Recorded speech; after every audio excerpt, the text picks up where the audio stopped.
Todo mundo que acompanha a nossa imersão de hoje, em algum momento da vida, já deve ter passado por aquela experiência horrível de desabamento interno. Uhum.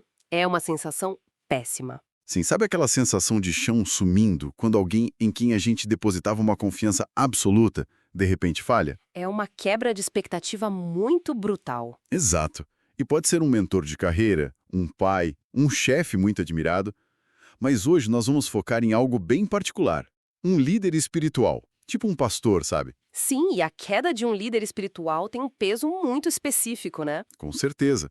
Porque quando a notícia do fracasso moral, ou de um erro grave, ou da hipocrisia desse líder vem a público, o impacto não é só uma decepção, é um trauma real. Nossa, é um trauma profundo, porque abala as estruturas. E a primeira coisa que a nossa mente faz é colocar absolutamente tudo que aquela pessoa disse ou fez sob suspeita.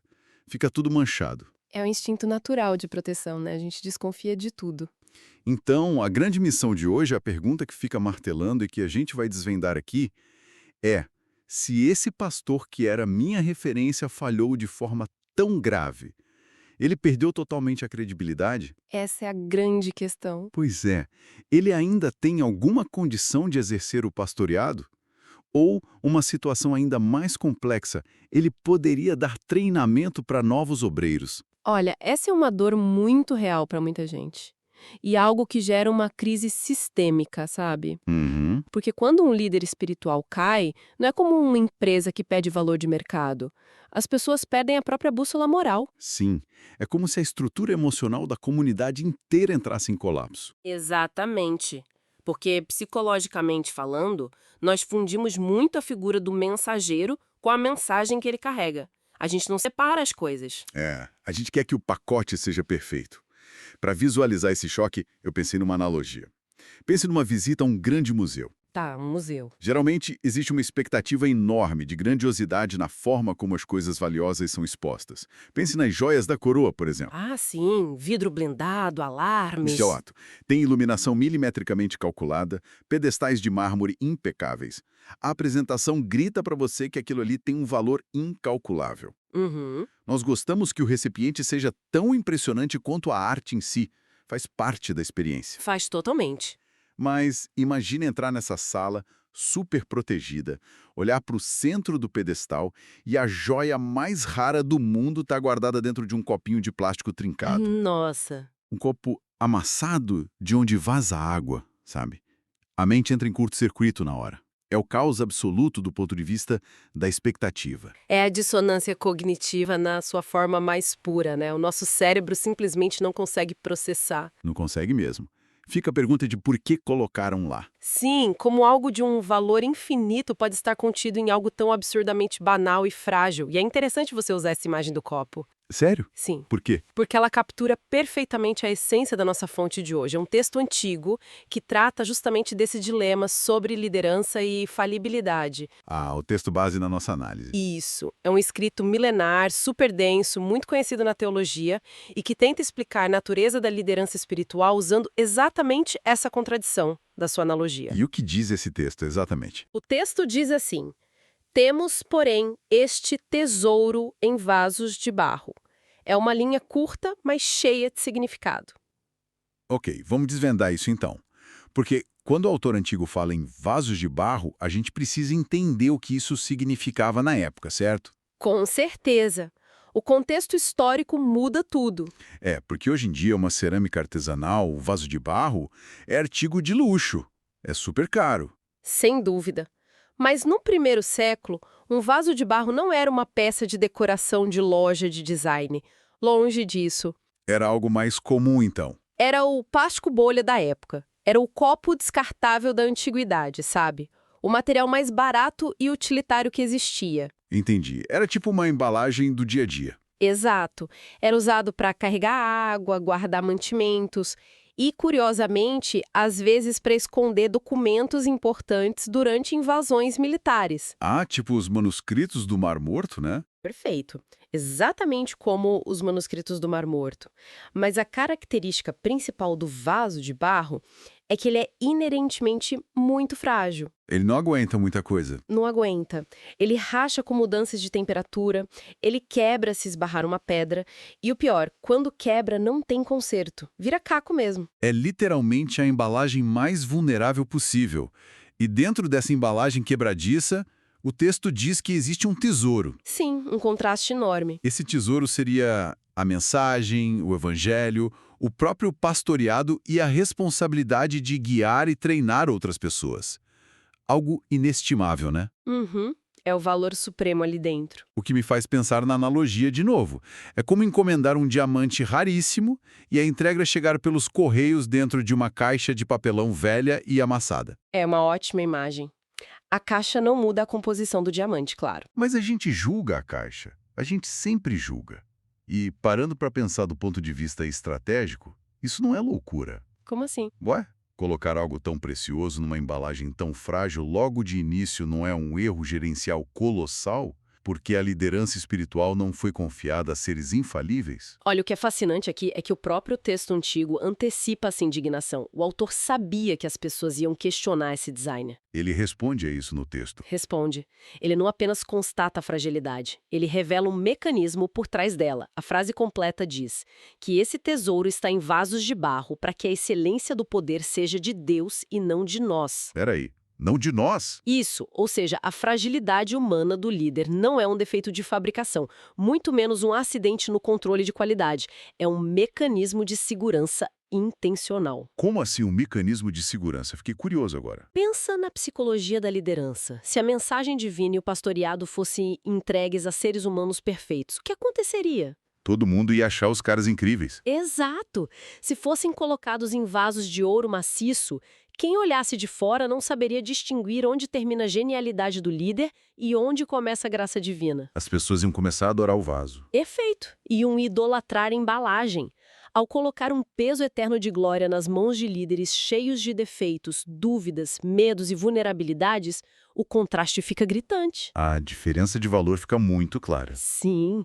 Qualquer transformação real que aconteça na vida das pessoas, através daquele ministério, só pode ser creditada à força do tesouro, nunca à embalagem de barro. É uma vacina contra a idolatria do líder, então. Exatamente isso, uma vacina. Nossa, isso muda bastante a perspectiva. Mas confesso que nos empurra direto para o abismo da nossa questão central de hoje. É, a teoria é mais fácil que a prática. Sim, porque é muito bonito falar de fragilidade na teoria, né? Ah, o líder cansa, o líder chora, o líder é de barro. Poético. Mas e quando a teoria vira prática da pior forma possível? Exato. E quando o vaso cai no chão e se espatifa na frente de todo mundo? Quando o pastor comete uma falha moral gravíssima, trai a confiança, age com hipocrisia? Uhum. Quando a comunidade inteira assiste a esse desmoronamento. O texto milenar lida com essa tragédia também? Ou ele só fica na fragilidade fofa? Ele lida sim, e de uma forma que desafia completamente a lógica corporativa e social que a gente está acostumado hoje em dia. O que ele propõe? O princípio central derivado dessa ideia é que o vaso quebrado não descredencia o tesouro. Como assim não descredencia? O valor da mensagem permanece intacto, independentemente da ruína de quem a carregava. O barro racha, mas o ouro continua sendo ouro. Certo, acho que eu entendo a separação teórica. Deixa eu tentar uma analogia para ver se eu peguei a ideia. Vai em frente. É como o professor de matemática, sabe? Se um professor genial de matemática comete um crime terrível, vai preso e tem a vida arruinada. 2 mais 2 não deixa de ser 4. Uhum, a matemática continua igual. A equação que ele ensinou aos alunos continua perfeita, mesmo que o vaso dele, a vida dele, esteja em cacos. A gente simplesmente separa a ciência do cientista. É isso. Olha, calma aí. Eu preciso discordar fortemente dessa analogia. Sério, por que não funciona? Porque ela simplifica demais o problema. Ensinar matemática é transmitir uma ciência exata e totalmente amoral. A equação existe fora do comportamento do professor. Ah, claro. O número 2 não tem ética. Exato. Mas o pastoreado, o treinamento de obreiros e a liderança espiritual exigem que a vida do mensageiro valide a mensagem. O peso é outro. É muito diferente. O pastor não ensina apenas uma doutrina abstrata. Ele ensina sobre amor, integridade, perdão, caráter. Nossa, verdade. Nesse caso, o meio é parte da mensagem, né? Com certeza. E é por isso que a queda de um pastor dói de um jeito que a queda de um professor de matemática nunca doeria. A quebra do vaso espiritual faz parecer que o tesouro inteiro era uma farsa. Cara, mas isso faz muito sentido. A dor é maior justamente porque a promessa central era de transformação moral. Se ele falhou, parece que a transformação é mentira. É a conclusão que muita gente tira na hora do choque. Então, se a minha analogia da matemática falha miseravelmente, como é que o texto justifica que o tesouro não perde a credibilidade? É uma separação complexa. Assim como a comunidade separa as coisas, quando a dor da traição está tão entrelaçada com os ensinamentos daquela pessoa. A resposta está na origem da confiança. O choque brutal de ver um líder moralmente falido serve de uma forma bem dolorosa para revelar onde a comunidade realmente estava ancorando a sua fé. Como assim?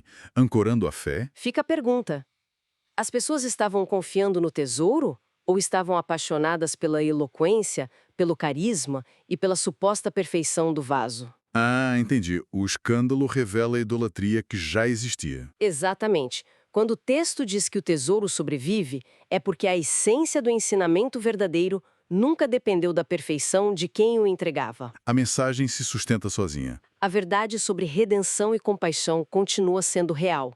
Não porque o pastor era um super-herói infalível, mas porque o tesouro tem luz própria. Nossa, então a quebra do vaso, na verdade, destrói a ilusão de que aquele homem era a fonte da luz. Perfeitamente. Na verdade, a quebra revela melhor de onde vem a glória. Olha, aqui é que a coisa fica realmente interessante e até meio perigosa, na minha opinião. Posso ser o advogado do diabo um pouco? Claro, vamos lá. É importante testar essas ideias. Porque se a gente acompanha esse raciocínio de que a quebra do vaso evidencia a força do tesouro, isso não abre uma brecha terrível Uma brecha para quê, você diz? para abusos. Isso não soa como a desculpa perfeita para a liderança tóxica? Imagina a cena. O pastor abusa do poder, manipula a congregação, comete erros absurdos. Uhum. Aí, quando ele é pego, ele vai chorar no microfone e diz: "Irmãos, eu sou apenas um vaso de barro quebrado. Foquem no tesouro e vamos seguir em frente." Sim, o discurso clássico de manipulação. Pois é, o texto não acaba romantizando o erro e dando um passe livre para líderes abusivos continuarem no poder como se nada tivesse acontecido. Olha, essa é a objeção mais importante que quem está ouvindo pode fazer a esse texto. E a resposta passa por entender o mecanismo profundo do que significa ser um vaso quebrado. Tem diferença entre quebrar e fingir que quebrou? Total. Romantizar o erro ou usar a fragilidade como escudo para não sofrer consequências é a antítese absoluta do que o texto propõe. Então esse líder da minha hipótese não é um vaso quebrado. Não. Um líder tóxico que usa o discurso do vaso de barro para fugir da responsabilidade é um vaso intacto tentando dar um golpe de relações públicas. Nossa, golpe de relações públicas. É bem isso mesmo. Qual é a diferença na prática, então? Como funciona a mecânica de uma quebra real? A mecânica de um vaso quebrado de verdade envolve a incapacidade de continuar contendo água. Ele não funciona mais da mesma forma. Ele perde a utilidade imediata. Sim, quando um líder falha moralmente e compreende a gravidade do seu próprio barro, a única reação autêntica é o estilhaçamento do próprio ego. Isso significa o quê? Sair de cena? Significa descer do pedestal imediatamente. Significa aceitar a disciplina, afastar-se do pastoreado por um tempo longo ou até indeterminado. Enfrentar as consequências, né? Exato, enfrentar as consequências comunitárias e institucionais e passar por um processo profundo e silencioso de restauração. A graça não anula as consequências de forma alguma. O líder tóxico quer o atalho, ele exige o perdão e o palco de volta na mesma semana. O líder verdadeiramente quebrantado aceita que o seu vaso causou feridas terríveis em outros e foca em curar os cacos. Ele não quer retomar o microfone. Isso levanta uma questão importantíssima agora, pensando nesse cenário de uma quebra autêntica que você descreveu. O vaso caiu, o pastor falhou, houve o escândalo, Certo, o pior aconteceu. mas ele não manipulou. Ele aceitou a dor, se afastou, passou por aconselhamento, reconheceu profundamente o estrago. Anos e anos se passam. Ele foi restaurado. Isso. A grande polêmica é: esse líder, um dia, pode voltar a exercer o pastoreado e de forma ainda mais específica para a nossa missão de hoje. Uhum. Ele seria adequado para dar treinamento a novos obreiros e novos pastores?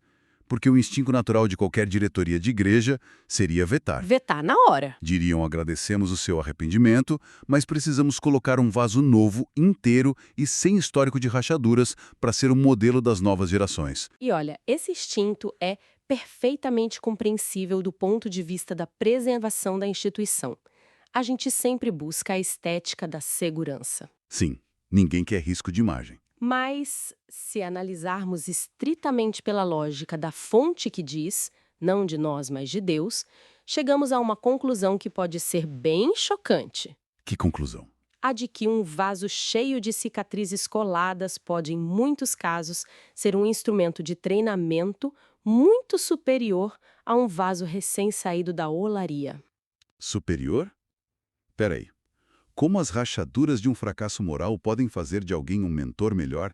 Isso parece muito contraintuitivo. É contraintuitivo, mas se ligarmos isso ao contexto maior do treinamento de obreiros, precisamos nos perguntar o seguinte: qual é o maior perigo para um jovem líder em formação? Olha, talvez a falta de conhecimento bíblico. Não é a falta de conhecimento teológico, nem falta de técnica de oratória. O maior perigo, de longe, é a arrogância. É a ilusão de autossuficiência. Ah, o cara se achar o máximo. Isso. É o jovem começar a acreditar no próprio hype, sabe? Achar que ele é a salvação daquela comunidade só porque é inteligente, carismático e tem um histórico limpo. Entendi. E onde o mentor de vaso intacto entra nisso? O mentor cujo valo nunca quebrou, ou que tem a habilidade assustadora de esconder as rachaduras do público, corre um risco enorme. O risco de treinar obreiros à sua própria imagem. Ele cria mini cópias perfeitas dele mesmo. Exato. O treinamento vira um curso corporativo de polimento de cerâmica. Ele vai ensinar o jovem a como parecer inabalável. Que loucura. E o que o líder que falhou, que teve a vida espatifada e foi restaurado de verdade, o que ele ensina no lugar disso? Qual é o currículo dele? O currículo dele muda radicalmente. Ele não tem mais como ensinar a confiança na própria força moral, porque a força dele falhou publicamente. Todo mundo viu. Ele não pode mais vender a ideia de perfeição. Não. A única coisa que resta a ele ensinar é a dependência absoluta e exclusiva na fonte, no tesouro. Mudança total de foco. Quando ele entra numa sala para treinar novos obreiros, ele não diz, sejam impecáveis e blindados como eu. Ele diz, cuidado, porque o material de que vocês são feitos desmorona muito facilmente. Caramba, ele traz a realidade. Ele avisa, eu conheço o fundo do poço da nossa própria natureza. Não confiem no próprio intelecto, não flertem com a tentação achando que são fortes, porque vocês são de barro. Agarrem-se unicamente ao poder que vem de fora de vocês. É uma vacina aplicada por quem já sobreviveu à doença, né? A cicatriz dele prova aos mais novos que a gravidade existe e que ninguém flutua para sempre. É exatamente isso. E tem um detalhe visual lindo nisso. As rachaduras coladas no vaso de um líder restaurado, paradoxalmente, deixam a luz do tesouro escapar de uma forma muito mais brilhante. Porque a luz vaza pelas rachaduras. Sim, porque todo mundo que olha para aquele homem ali ensinando sabe que ele não está de pé por força própria. O fato dele ainda estar vivo espiritualmente é um milagre visível. É a prova material de que a restauração existe, né? É a validação definitiva do princípio de que a excelência do poder é de Deus e não de nós. Nossa, então, o que tudo isso significa para quem nos escuta agora e talvez esteja lutando com a própria quebra de expectativas? Porque a gente vive numa época bem cruel. Vivemos na era da performance. Exato. Uma época que exige uma performance de infalibilidade o tempo todo. Seja nas redes sociais, no ambiente corporativo ou dentro de uma igreja. A pressão para manter o verniz perfeito é esmagadora. É absurda. E a consequência de qualquer falha moral ou mesmo de um erro de julgamento, muitas vezes é o cancelamento definitivo, né? O descarte absoluto do vaso no lixo. É a cultura do descarte humano. Mas essa visão antiga, de milhares de anos, traz uma compreensão incrivelmente libertadora sobre a condição humana. Traz a liberdade de não precisar fingir ser de mármore quando somos, na verdade, feitos de pó. Sim, e claro, isso não isenta ninguém da responsabilidade pelas próprias falhas. De jeito nenhum. Consequências existem, mas muda o horizonte do que vem depois da falha. O cancelamento social decreta que a sua utilidade acabou no minuto em que a sua imperfeição foi revelada. Como se você fosse lixo. Mas o texto que a gente analisou hoje propõe que, sob a ótica correta do arrependimento e da restauração, a revelação da sua imperfeição é justamente o que atesta que você não carrega a si mesmo. É um alívio esmagador perceber que nós não somos o tesouro, né? Nós somos apenas a embalagem. Nós somos apenas os transportadores, cheios de defeitos. Isso tira o peso do mundo dos ombros, tanto de quem lidera quanto de quem é liderado, e deposita expectativas irreais sobre seres humanos comuns. Com certeza. Alivia todo o ecossistema. E olha, para encerrar nossa imersão profunda de hoje, eu quero deixar uma provocação final. Um pensamento para quem está nos ouvindo levar para o travesseiro. Vamos lá, adoro essas provocações de fim de análise. Nós focamos muito aqui no vaso quebrado, no escândalo da falha pastoral e na restauração. Mas, construindo em cima dessa mesma metáfora, se o mecanismo de segurança para provar a origem do poder é a fragilidade humana, e se o vaso remendado é o que melhor lembra a todos que a força não vem de nós mesmos, será que o verdadeiro perigo não mora no outro extremo? Você diz aquele vaso que parece intacto demais? Exatamente. Será que o maior risco para uma comunidade não é o líder que falha e chora publicamente, mas sim aquele líder excessivamente polido, blindado, brilhante? O que nunca erra, né? Isso, o líder que parece perfeitamente infalível e que nunca demonstra uma única gota de fraqueza. Porque quando a embalagem é bela demais e o líder nunca quebra, a gente corre um risco muito sutil e muito fatal. O risco de começar a adorar a cerâmica. É. Começar a adorar a cerâmica e esquecer completamente do tesouro maravilhoso que está ali dentro.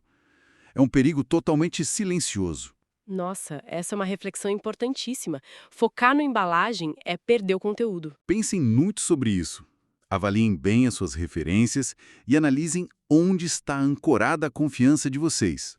Foi sensacional discutir tudo isso hoje. Eu que o diga, foi uma conversa excepcional. Muito obrigado pela companhia intelectual incrível nesta nossa análise. E para quem nos acompanha, continuemos sempre questionando as nossas próprias embalagens. Até a próxima. Tchau, tchau.